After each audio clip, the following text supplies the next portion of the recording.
El reconeixement del premi és un premi a una associació que promou la cultura i les tradicions valencianes, i és a lo que es dedica el grup de Vall de Torrent des de fa més de ja de 40 anys.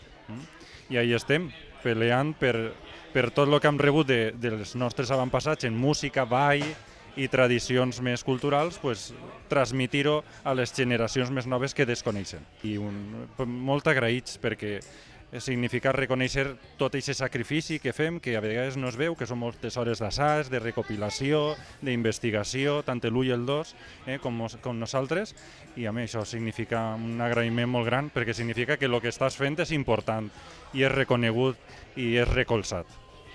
Jo pertany al grup l'1 i 2 de Torrent.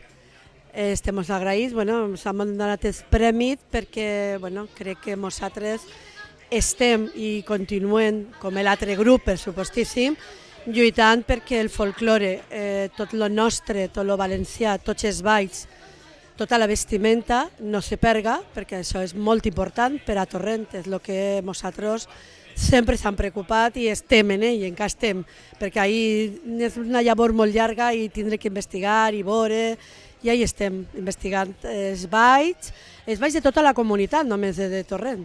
Nosaltres portem el nom d'un dels balls de Torrent, que és l'1 i 2, però en la comunitat n'hi ha moltíssims balls que encara estem per descobrir, per supost, i els descobrirem. Bueno, el premio Botafox nos lo han dado un poco por la labor que hemos realizado de este año. Llevamos una falla al Burning Man, que es un festival que se realiza en el desierto de Nevada, un poco por este trabajo de internacionalización de las fallas de Valencia para darlas a conocer fuera de nuestras fronteras. Lo curioso de esto es que es un premio individual, pero yo creo que en el fondo es el premio más colectivo, porque lo que nosotros intentamos hacer fue un proyecto muy colectivo.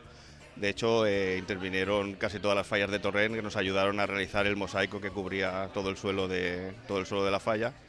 Con lo cual, en realidad, lo que quisimos llevar al desierto de Nevada, llevar aquel festival y dar a conocer de nuestras fiestas, no era solamente el arte y la artesanía que existe en esta ciudad, sino el trabajo asociativo, que creo que es lo que es realmente importante en las fallas. El montar un equipo de voluntarios, irnos 25 personas al desierto, intentar luchar contra las administraciones para que nos apoyaran, que entendieran el proyecto, ha sido muchas veces complicado, y muchas veces tienes las ganas de bajar los brazos y no continuar. Y la verdad es que este reconocimiento pues siempre anima y dices, bueno, pues al menos estaremos intentando hacer algo bien. Para la Fundación significa muchísimo, porque es un reconocimiento a una labor que se hace dentro de la localidad de Torrente, que es importantísima para los que están allí, es importantísima que se reconozca para que toda la gente que trabaja alrededor de la Fundación es un estímulo de que la gente reconoce, porque nosotros no esperamos nada, esperamos solamente eso y ya está. Y estamos muy agradecidos, por supuesto. Nosotros somos una fundación que tenemos acogida a 12 personas que son transeúntes crónicos, todos derivados del alcoholismo. Son personas que lo han perdido todo en su vida, las mujeres, los hijos, los pisos, y están meses, años durmiendo en la calle. Y cuando la mano de Dios aparece por ahí y dice, mira, aquí tienes un hilito, ¿te quieres coger? Y si se quieren coger, vienen a nuestra casa, y todas esas son las condiciones que nosotros exigimos.